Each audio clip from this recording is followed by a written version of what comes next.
우리 2부 예배 시간에 우리 주일학교 선생님들을 좀 격려하고 위로하는 그런 감사 주일 예배를 드립니다. 우리가 뭐 감사 주일 예배 한번 드렸다 그래서 선생님들이 막 변하거나 막 갑자기 뒤집히거나 막 그런 건 아니겠지만, 그래도 우리 교회 학교 여러 가지 바디 가운데 가장 수고한 바디가 주일학교 교사님들이에요. 드러나지 않고 정말 어려운 가운데에서 자녀를 교육하는 참 힘들어서 많은 분들이 하다가 중간에 포기하는 작업이 바로 그 작업입니다. 성가대는 잘 못한가 보다 그러지만 선생님들 잘 못하면 뭐 부모들이 따지는 부모도 있고 뭐 벨분들이 다 있어요. 여러분 절대로 선생님들에게 따지지 마시길 바랍니다. 주일학교 교육의 책임은 부모에게 있지 교사에게 없습니다. 사실은. 여러분 잘 들으시고 여러분의 영적 무지를 제발 폭로하지 마시고, 여러분 자녀가 신앙생활을 못하면 여러분이 회개할 일이지 뭐 전화해가지고 왜 우리 아들 그따위를 가르쳤냐고 얼굴에 누워 침뱉깁니다. 그래서 제가 오늘 2부 예배 시간에 드릴 말씀이지만, 여러분은 여러분의 가정의 스승이고 또 여러분은 여러분의 부모님이 배우는 학생이기도 하고, 또는 여러분 교회에 오시면 여러분 속회 때 또 여러분 또는 속회 교사로 가르치는 분이시고 또 속회 들어가면 말씀을 배우는 분이시고 하시고, 그렇기 때문에 누구나 다 가르치는 자와 배우는 자의 속에 속해 있기 때문에 오늘 주시는 말씀을 통해서 우리 기독교 교육의 중요함과 그리고 배우는 자의 중요한 자세와 가르치는 자가 있어서는 안 될 중요한 자세에 대해서 여러분에게 말씀을 나누기를 원합니다. 예수님 오시기 전 BC라 그러죠. 주전 70년경에 세계 최대의 막강한 나라인 로마가 전 세계를 지배하기 위해서 수만 명의 군대를 이끌고 이스라엘 땅의 모든 걸 초토화시켜 버렸습니다. 이제 마지막 남은 예루살렘 성을 최고의 기갑부대들이 다 동원해서 다 포위하고 이제 공격 명령만 떨어지면 예루살렘은 완전히 회파되고 모든 것들은 짓밟히고 파괴가 될 그런 위험 속에 있었습니다. 아직 로마의 총사령관이 베스베자의 명령에 떨어지지 않을 때 그 삼엄한 포위망을 뚫고 예루살렘 성에 있었던 아기바라고 하는 랍비 한 사람이 놀랍게도 총사령관인 베스베자의 숙소에 몰래 침입했습니다. 그리고 로마의 총사령관에게 한 가지 간곡한 부탁을 한 것입니다. 예루살렘을 공격할 것이냐 물었습니다. 공격할 거라, 우리의 황제의 명령에 때문에 공격할 거라. 공격하면 어떻게 할 거냐고. 우리는 모든 걸 다 허물어 버리는 게 우리 작전이기 때문에 모든 것도 다 파괴될 거라고. 그 말 앞에 아기바 랍비가 베스베찬이라는 로마의 사령관에게 한 가지를 간곡하게 부탁을 했습니다. 예루살렘에 들어가면 그 예루살렘의 한 곳에 조그마한 건물이 있는데 당신이 좀 자비를 베풀어서 그 건물만큼은 파괴하지 않으면 어떻겠냐고 그렇게 물었습니다. 이 베스베찬이 생각하기에 뭐 조그마한 건물 하나 파괴하지 않은 거 그 정도 내가 자비를 베풀 수 있지 라고 허락을 했고, 이 아키마는 그 명령을 약속을 얻고 예루살렘에 들어와서 드디어 전쟁 가운데 다 파괴됐는데, 베스베자는 참 다양하게도 예루살렘의 한 못에 있는 조그마한 건물 하나를 파괴하지 않았습니다. 그 학교가 그 건물이 뭐냐면 신앙 교육하는 가장 중요한 이스라엘의 학교였습니다. 모든 것이 다 파괴되었지만 어린아이들이 항상 모여서 공부할 수 있는 유일한 학교 하나만큼은 지켜지게 되었고, 이스라엘 민족이 그 후로 2000년 동안 완전히 이 땅에 흩어져 버린 백성이 되었지만 그 안에 있는 학교 안에서 신앙을 배우고 그들이 세상 흩어진 가운데 다시 한번 교육을 배우고 하는 이스라엘 민족의 위대한 신앙 교육에 그곳에서 뿌리채 뽑히지 않았다는 것입니다. 이것은 뭘 말합니까? 역사적으로 우리가 믿음으로 우리의 자녀를 가르치고 우리가 믿음으로 배운다는 것이 이 세상 속에서 얼마나 중요하고 강력한 도구인지를 가르쳐 역사의 교육입니다. 여러분 2000년 전에 죽었던 나무가 살아날 수 있는 역사는 있을 수가 없어요. 그런 기적은 지금까지 경험한 적이 없습니다. 2000년 전에 망해버렸던 나라가 2000년에 다시 일어났다, 있지 않습니다. 유일하게 이스라엘 민족 딱 한 민족입니다. 그 민족이 그렇게 다시 일어나게 했던 가장 중요한 것이 무엇인가? 그들의 군사력도 아니고 그들의 경제력도 아닙니다. 그들의 인내도 아닙니다. 그들의 교육에 있었습니다. 베스베차는 그걸 실수하는 것입니다. 그래서 오늘은 우리가 배우는 자와 가르치는 자의 모습을 통해서 우리가 지금도 신앙교육을 하고 있고, 여러분이 작게는 속해서 배우고 가르치는 훈련을 받고 있고, 또는 여러분들이 성경 공부와 제자와 훈련과 사역 훈련을 통해서 중요한 신앙의 교육을 하고 있고, 또 여러분의 댁에서 여러분의 자녀들을 말씀대로 가르치고 계시는데 그럴 때 우리들이 가져야 될 두 가지 중요한 자세. 배우는 자는 어떠한 자세를 가져야 되고 가르친 자는 어떠한 자세를 가져야 되는지. 첫 번째, 히브리서 13장 17절 말씀을 먼저 보겠습니다. 여기 보면 배우는 자가 가져야 될 가장 중요한 삶의 자세가 나와 있습니다. 너희를 인도하는 자들에게 순종하고 복종하라. 저희는 너희 영혼을 위하여 경성하기를 자기가 회개할 자인 것 같이 하느니라. 저희로 하여금 즐거움으로 이것을 하게 하고 근심으로 하게 말라. 그렇지 않으면 너희에게 유익이 없느니라 그랬습니다. 자, 제가 오늘 두 본문을 택했는데 하나는 배우는 자는 가르치는 자에게 순종해라. 왜냐하면 그들은 자기가 가르치다가 배우는 자가 잘못되면 바로 자기가 잘못된 것들을 회개하는 그런 마음을 가지고 있으니 너희들 순복하고 순종하고 복종하는 게 좋다. 그렇지 않으면 너희에게 유익이 없다라고 말하는 것이고, 두 번째 고린도서 4장 15절에는 가르치는 자에 대한 얘기합니다. 자, 이 말씀 왜 드리냐면 신앙교육의 가장 중요한 것은 우리 교육관을 짓고 있지만 여러분 건물이 아닙니다. 여러분 좋은 환경이 중요합니다. 좋은 교육시설이 굉장히 중요합니다. 교회 안에 신앙생활 안에 좋은 프로그램이 대단히 중요합니다. 그러나 신앙교육 가장 중요한 두 요소가 뭐냐면 요소는 건물도 아니고 프로그램도 아닙니다. 중요한 것은 가르치는 자와 배우는 자의 모습입니다. 저는 우리 교회가 좋은 프로그램이 있는 교회로 소문나지 않기를 원합니다. 저는 우리 교회의 모든 교육이 정말 올바르게 세워진 가르치는 자와 올바르게 배우는 배움의 자로 소문나야 되지, 그 교회 교육 프로그램이 탁월하더라. 여러분 감리교가 지금도 한 달에 3개 정도가 문을 닫습니다. 그것도 큰 교회들이 프로그램이 없어서가 아닙니다. 건물이 나빠서가 아닙니다. 제가 웨이코에서 70명 정도 되는 한인교회를 섬기고 있을 때 감리사가 연락이 왔습니다. 너희들 그 교회 빌려보지 말고 교회가 하나 비었는데 그 교회를 사용하겠냐고. 이거 웬일입니까? 가서 보았습니다. 예상에 1,500명 들어가는 교회 건물. 70명이 어떻게 씁니까? 할 수 없이 받지 못했습니다. 그 교회가 문을 닫게 된 이유는 교회 건물이 나빠서가 아닙니다. 교시설이 나빠서가 아닙니다. 좋은 프로그램들이 있었습니다. 근데 왜 사람들이 다 떠나고 마는 것입니까? 왜 하나님이 그 교회 가운데 역사하지 않은 것입니까? 거기는 정말로 좋은 배움의 학생들, 정말로 좋은 가르침의 선생님들이 없었기 때문에 그렇습니다. 그래서 오늘 성경은 우리에게 두 가지를 말씀하는데, 배우는 자는 가르치는 자가 누구이든 그에게 순종하고 복종하라. 잘 보세요. 17절에 너희를 인도하는 자에게 순종하고 복종하라. 순종이 복종이고 복종이 순종입니다. 이렇게 두 번 강조하는 것은 굉장히 중요하다는 것입니다. 여러분 속회 때 속회 교사님께서 뭐를 가르치시면 그냥 아멘하고 받으세요. 따지지 말고. 따진 사람 있냐고? 있습니다. 다 내년에 그분을 교사로 세워보려고. 얼마나 잘 가르치나 보려고.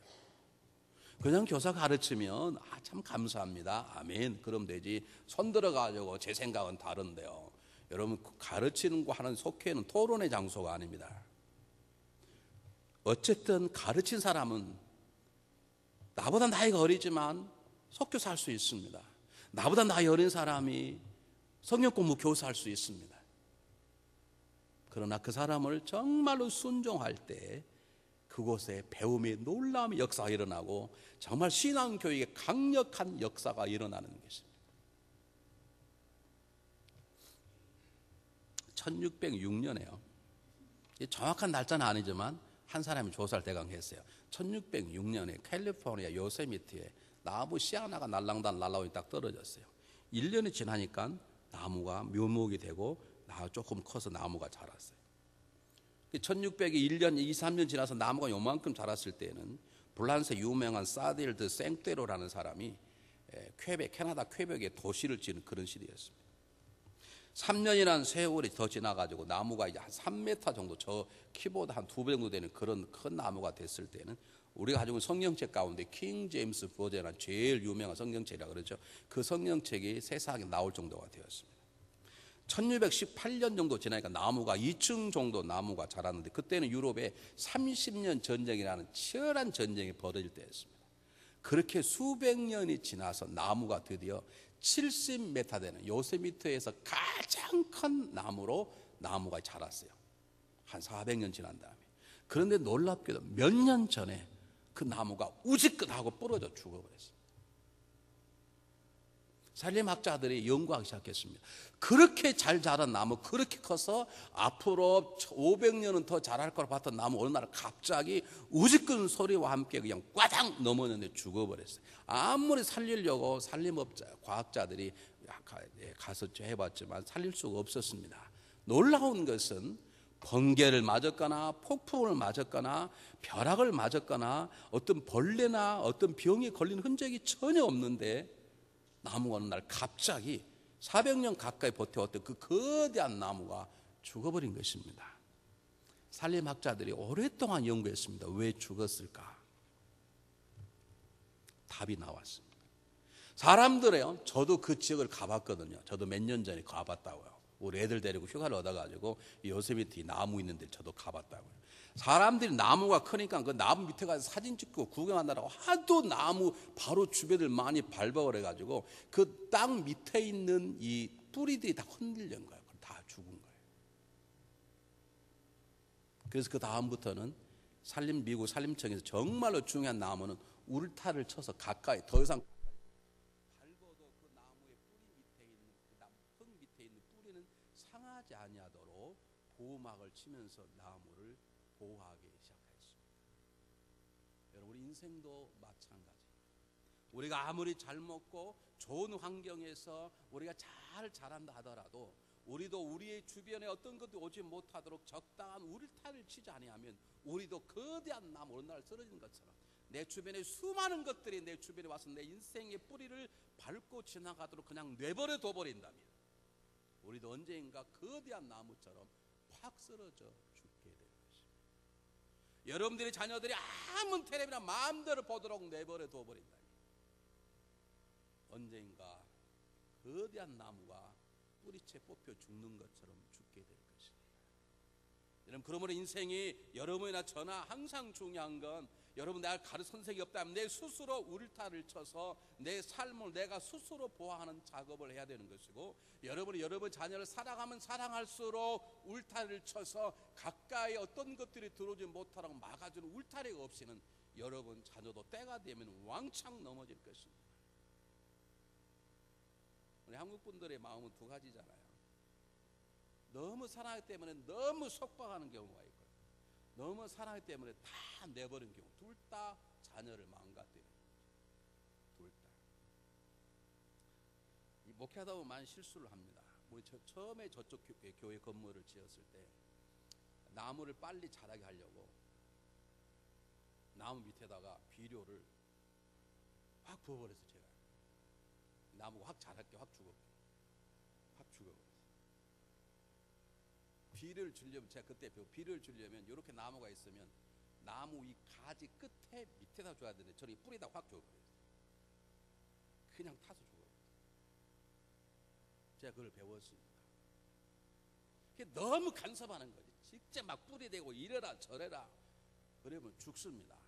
반대로 다 내버려 둬버리면 사람들이 그 나무 밑에 와서 나무와 사진 찍고 국놀하고 다 다닌다라고 그 사람의 발 때문에 밑에 있는 나무의 뿌리가 바지 막 죽어 400년 나무가 죽어버리는 것처럼 여러분의 자녀들 내버려둬버리면 다 내버려두면 그냥 무조건 내버려두면 여러분 수많은 세상 것들이 여러분 자녀의 주변에 여러분의 삶의 주변에 다녀 결국 여러분도 우리 자녀도 그것 때문에 인생의 뿌리가 뽑혀 죽게 될 것입니다.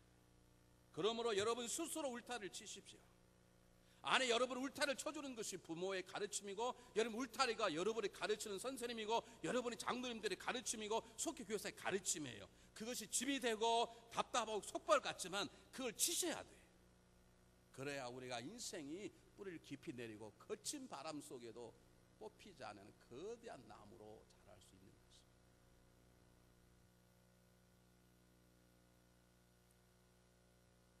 이럴 때 아멘이 나와야 되는데 안 나오면 난 그 다음 설교를 못 하겠다니까. 네? 여러분들 교사가 아니고 학생이 아니고 관심이 없습니까? 여러분 다 자녀 키우시잖아요. 여러분 적당한 울타리를 너무 가까이 치면 울타리 때문에 죽고요. 울타리 없으면 다 죽는다니까. 여러분 스스로 마찬가지입니다. 여러분 스스로 울타리를 치셔야 합니다. 저는 목사님, 저는 울타리가 있습니다. 나는 적어도 이렇게 안 한다. 이런 것들이 있어. 없으면 안 된다니까.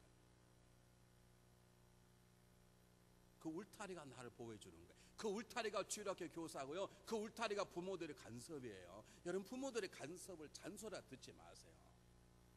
성가 다니는 청년들이요.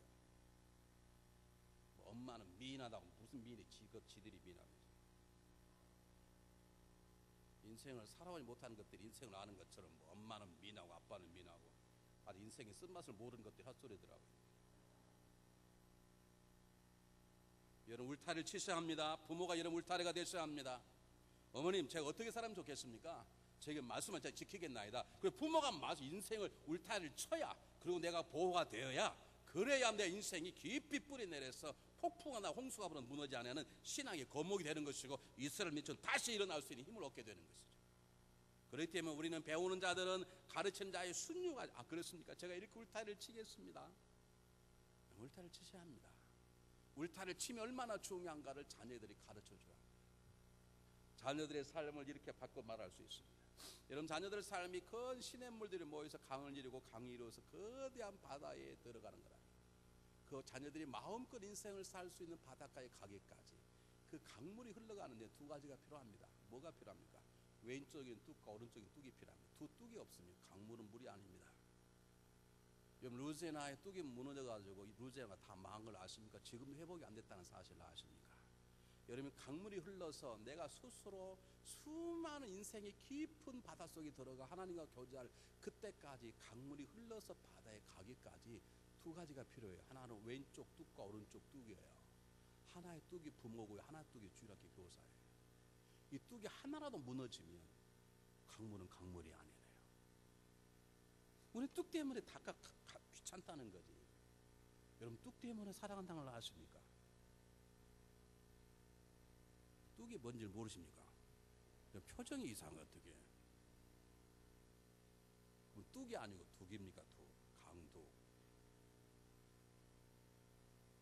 여러분 강물이 뚝이 무너지면 홍수에 홍수 나면 다 죽어. 물도 없어져 버리고 그 뚝 때문에 물이 따라서 바닷가에 이르게 되고 바다 가면 뚝이 없죠. 그때는 마음껏 하는 내가 독립할 수 있고 내가 내 스스로의 삶을 울타리를 칠 줄 알 때 그럴 때는 자야죠. 그러기 전까지는 우리 인생의 뚝 두 가지예요. 여러분 교육이라는 가정에서 부모의 가르침, 교회 오면 교회 학교의 주일학 선생님의 가르침, 그 가르침의 뚝을 통해서 내 인생이 거대한 바다로 들어가는 것처럼 두 가지가 하나라도 없으면 안 되는 것입니다. 여러분 그러므로 뚝이 되어주시는 선생님, 뚝이 되어주시는 부모님에게 감사하셔야 합니다.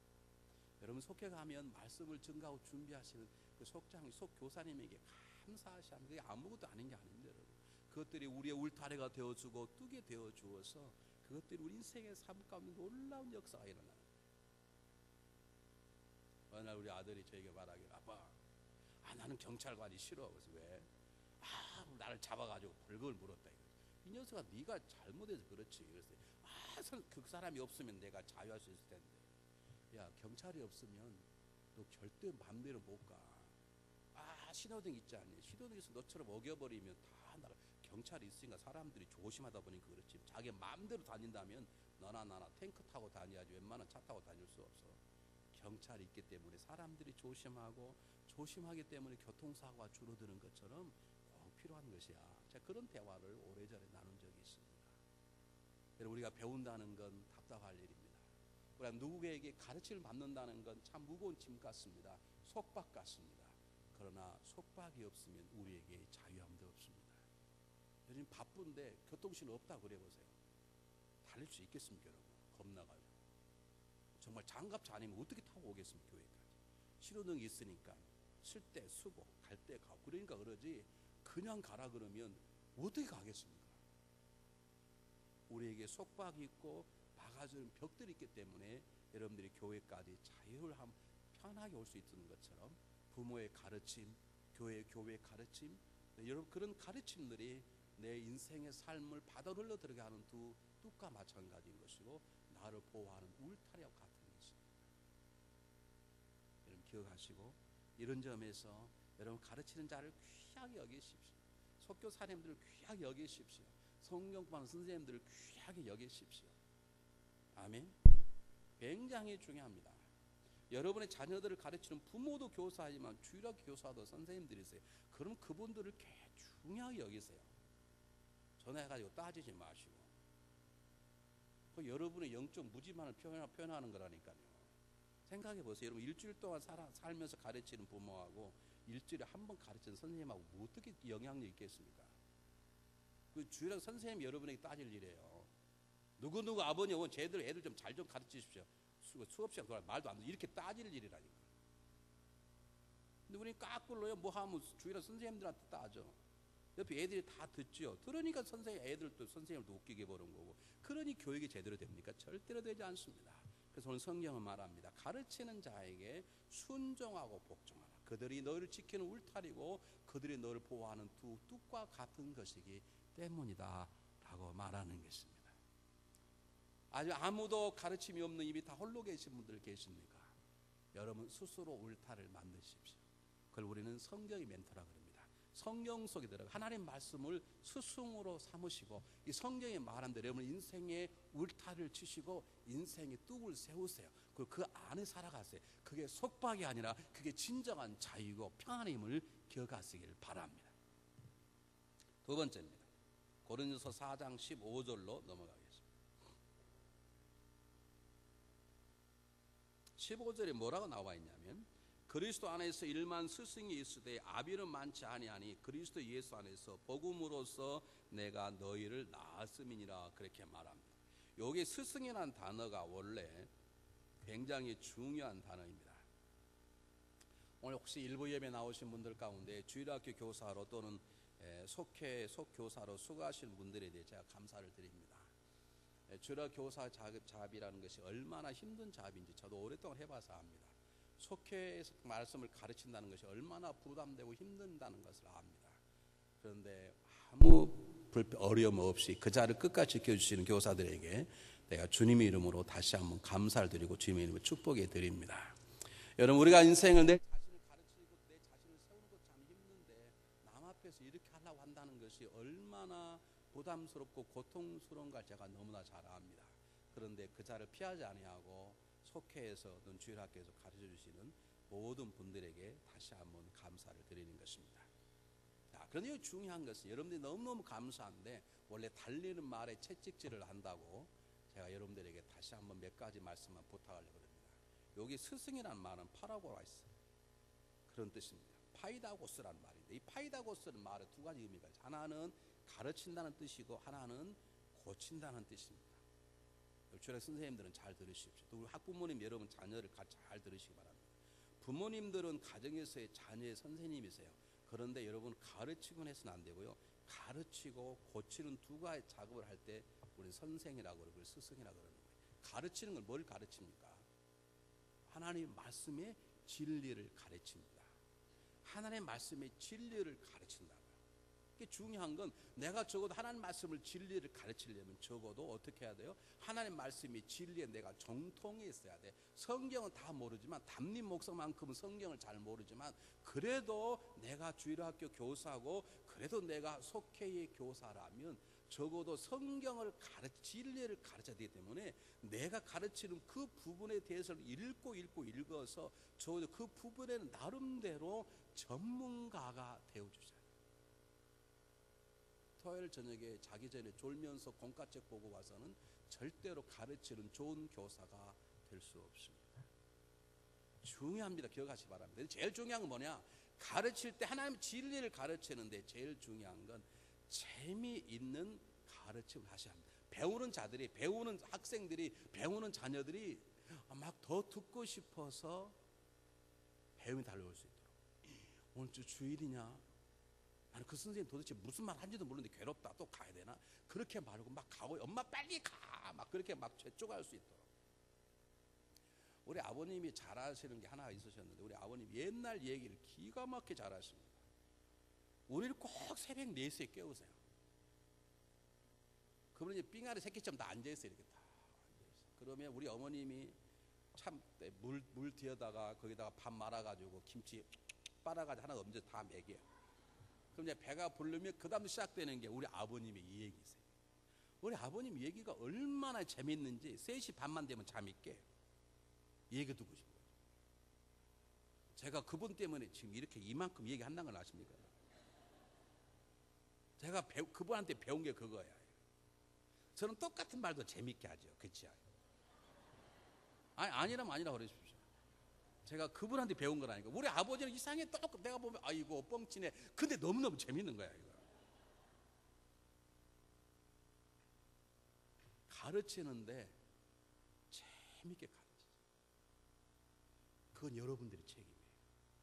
가르칠 수 있는 진리의 말씀은 하나님이 주시고 가르치는 열정도 하나님이 주시지만 그 가르침을 애들이, 자녀들이 아빠 엄마 어떻게 인생을 사는 거야, 그걸 배우고 싶을 마음을 재밌게 있게 하려면 그것은 여러분의 기도의 제목이고 여러분의 수고인 거예요. 꼭 기억하시기 바랍니다. 진리의 말씀을 가르치기 바랍니다. 그리고 재밌게 가르치기 바랍니다. 세 번째, 어린 자녀에게 수준에 맞게 가르치시기 바랍니다. 국민학교 1학년 학생에게 앉혀놓고 얘야 인생은 헛된 것이다. 오늘 시간부터는 전도서를 묵상해야 되느니라. 그러면 되겠습니까? 신명기 장로님. 그리고 애들이 안 다 도망가는, 멀리 다 도망가 버리는 거예요. 안 배우겠다고. 애들에게 관심되는 것이 무엇인지. 그리고 눈높이라 그러죠. 그 어린 아들의 문제, 어린애들의 관심이 맞는 진리를 찾아서 그들이 어떻게 하면 재밌게 배울 수 있을까.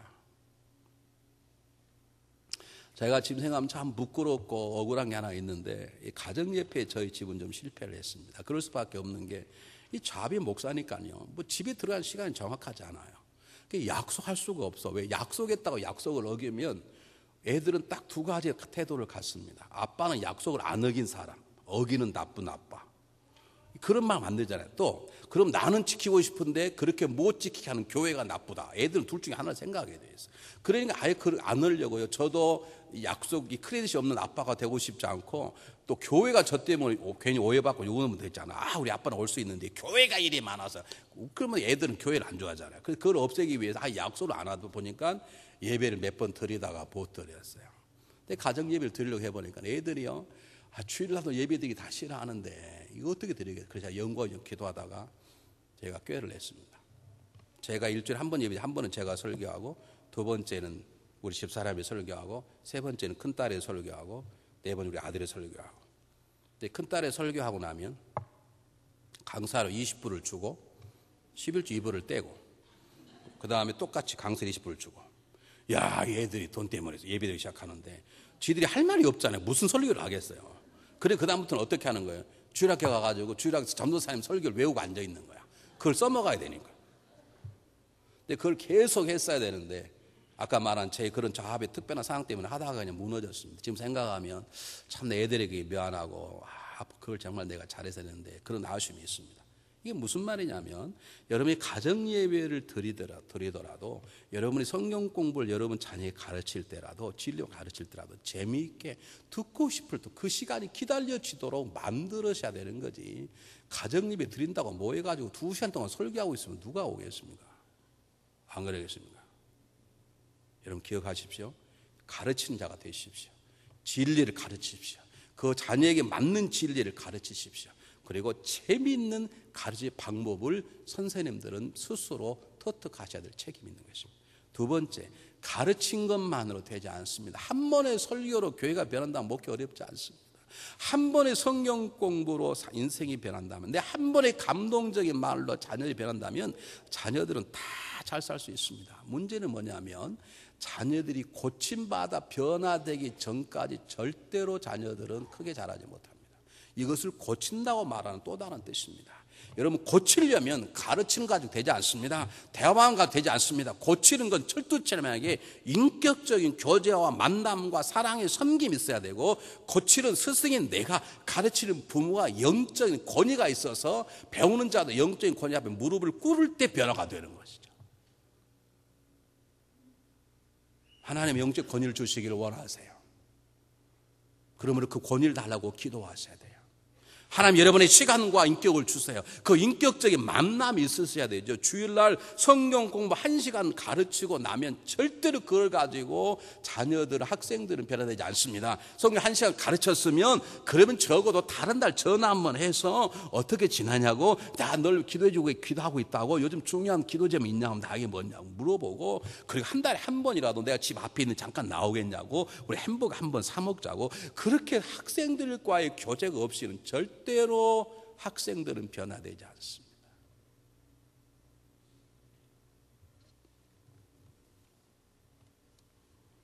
꼭 기억하시길 바랍니다. 세 번째입니다. 성경 보시죠. 아주 중요한 오늘 결론인데요.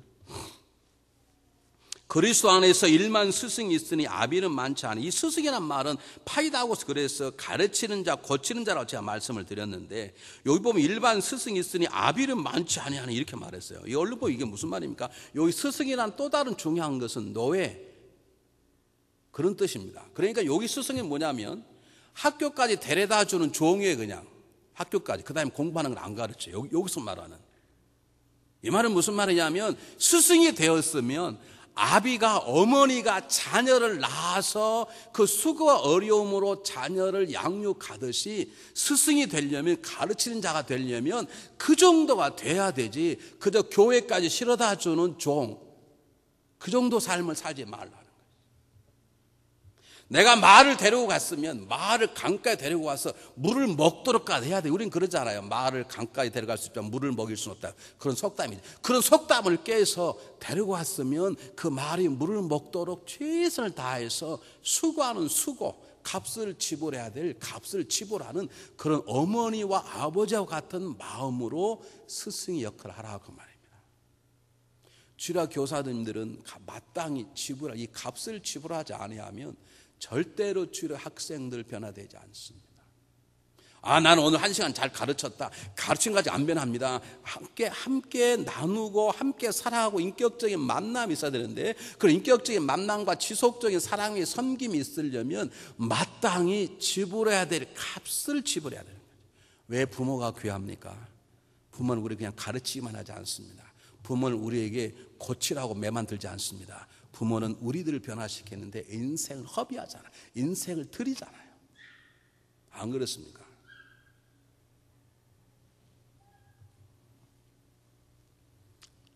한 예를 통해서 말씀하고 제 설교를 마치려고 합니다. 한 가난한 한국 중학생이 있었습니다. 돈이 없어서 더 공부는 못하겠고, 그래서 철도 고등학교를 들어가서 철도 고등학교를 졸업하면 기관사가 돼서 내가 돈을 좀 벌어야 되겠다 하고 서울로 철도 고등학교 시험을 보러 갔는데, 그날따라 6.25 전쟁이 터져서 할 수 없이 다시 시골로 내려오게 되었습니다.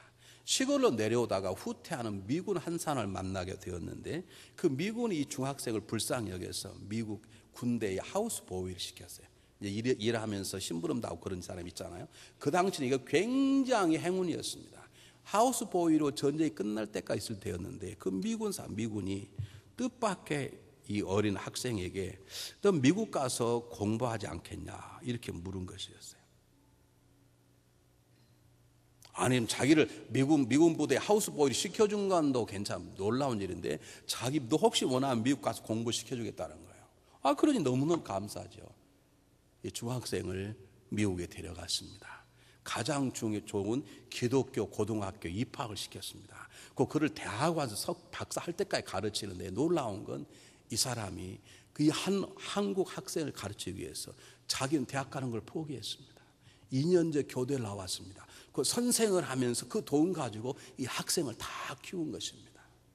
그래도 돈이 부족한 자기 식구들 통해서 모금을 하고, 그래도 부족한 신문에 내서 이런 학생이 있는데 좀 도와주기 바랍니다. 그때만에 미국 사람이 자선사를 많이 해서 그 돈을 가지고 이 학생을 잘 가르쳐서 공부를 마치고 한국의 목회자를 만들어 보냈습니다. 그리고 나서야 그는 비로소 4년대 대학을 갔습니다. 그리고 교육받고 돌아온 그 사람은 한국의 제1의 목사가 되어 동양의 빌리 그림이라 불리우는 김장환 목사가 그분입니다. 우리가 한번 오셨지요. 그를 키웠던 사람은 칼 파워스라고 하는 군인 상사였습니다. 그 사람은 부자가 아닙니다.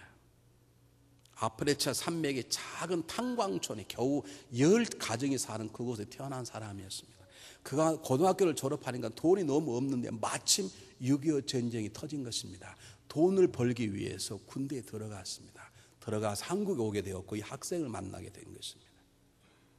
그는 이 한 학생 김장한 목사를 키우기 위해 모든 걸 다 바쳤습니다. 뿐만 아닙니다. 김장한 목사가 세계적인 유명 침례의 목사가 된 다음부터도 그분은 계속해서 다른 어린애들을 키우기 시작했습니다. 그러다 보니 결국 그는 시간도 없고 돈이 없어서 평생 홀로 살았습니다. 여러분, 이것이 값을 지불한다는 것입니다. 부모님이 그렇게 가르치시잖아요. 그럼 주일학 교사님도 이런 마음으로 학생들을 가르치셔야 합니다. 값을 지불하셔야 합니다. 그냥 성경 공부 끝났다고 끝나지 않습니다. 설교 한번 잘한다고 되는 게 절대 아닙니다. 여러분, 결국 우리 2세들이 이 땅에 잘 사는 건 신앙교육밖에 없습니다. 이 신앙교육에 우리가 값을 지불해야 되는 것입니다. 우리 지난주 수요일 날 우리 한 분의 목사님이 오셔서 이런 성상명령이라는 책 한 권을 우리에게 소개하면서 선교하는 마음으로 책을 한 권 사주십시오, 그렇게 얘기를 했습니다. 여러분 기억나십니까? 1년 반 전에 우리 교회 와서 이분이 똑같은 설교를 했습니다. 그리고 그때는 한 지를씩 팔았어요. 굉장히 부담됐지. 250불씩이니까 그 책을 사는데, 이분이 하는 것이 어떤 거냐면 한국의 유명한 부흥 강사들이 계십니다. 이영도 목사님, 이성봉 목사님, 길선종 목사님, 뭐 다 있지만 우리는 알지만, 김익두 목사 알지만 김익두 목사님의 설교집을 한 번도 읽어본 적이 없습니다. 그런 것들을 다 찾아서 선배들의 설교를 싣고 이 세대에게 남기기 위해서 그분의 원작과 그리고 우리나라 말로 번역하고 뒷부분을 이 세대에 읽을 수 있도록 영어로 번역해서 이 신앙 교육을 지금 전파시키는 작업을 하는 분입니다. 그리고 여기 나온 수익금들은 한 푼도 쓰지 않고 다 이 세대를 위해서 기르는 성경공으로 다 씁니다. 제가 작년도 말씀드렸지만 그 성경국 가운데 와서 공부하고 있는 분이 저희 교회의 권호 목사님이십니다. 여러분, 이 책 판다고 저에게 우리 교회 남은 거 하나도 없습니다. 한 권에 40불씩인데 그냥 성경, 여러분 이거 굉장히 어렵고, 여러분 요즘 정말 단돈 10불도 아껴야 될 텐데 여러분들이 굉장히 부담이 되지만, 여러분 성경검하고 정말 우리 신앙교를 위해서 누군가 한 사람을 돕겠다는 마음으로 우리 책을 한 권이 사주셨으면 참 좋겠다는 생각이 듭니다. 또 능력 있으신 분들 여러 권 사셔서 또 없는 사람이 돌려보시기도 하시고, 단 하나, 이 책이 우리 감리교 목사님 가운데 가장 탁월하다고 하는 목사님이십니다. 유교와 불교에 대해서 논쟁을 벌여서 기독교 탁월성을 하는 책입니다. 그래서 하나 문제가 조금 내용이 어렵습니다. 그러나 영어로 된 거 이 세대들이 충분히 이해해서 보는데, 여러분들이 꼭 책을 읽어서 은혜 받기보다는 아까 제가 말씀드린 우리 신앙교육을 통해서 어떻게 하면 이 세대들에게 좋은 좀 본이 될 수 있을까, 남겨주는 게 중요하기 때문에 어렵지만 구입해 주시길 바랍니다. 다시 말씀드립니다. 배우는 자는 가르치는 자를 순종과 복종을 해야 되는 것이고, 그리고 가르치는 자는 가르치고 고치고 영적 부모로서의 값을 지불하고 나갈 때 우리 교회, 우리 가정이 든든하게 세워지는 하나님의 거룩한 도구가 될 것을 믿습니다. 기도하겠습니다.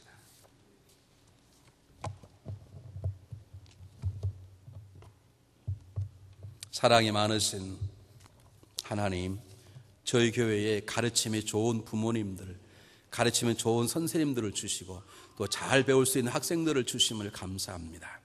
우리가 배움과 가르침이 올바라서 우리 교회가 날로 날로 이 땅 위에 하나님 나라를 확장해 나가는 거룩한 도가 될 수 있도록 도와주시옵소서. 우리 가정에서, 교회에서 신앙교육이 잘 되어질 수 있도록 탁월한 선생님들과 탁월한 학생들을 세워주시옵소서.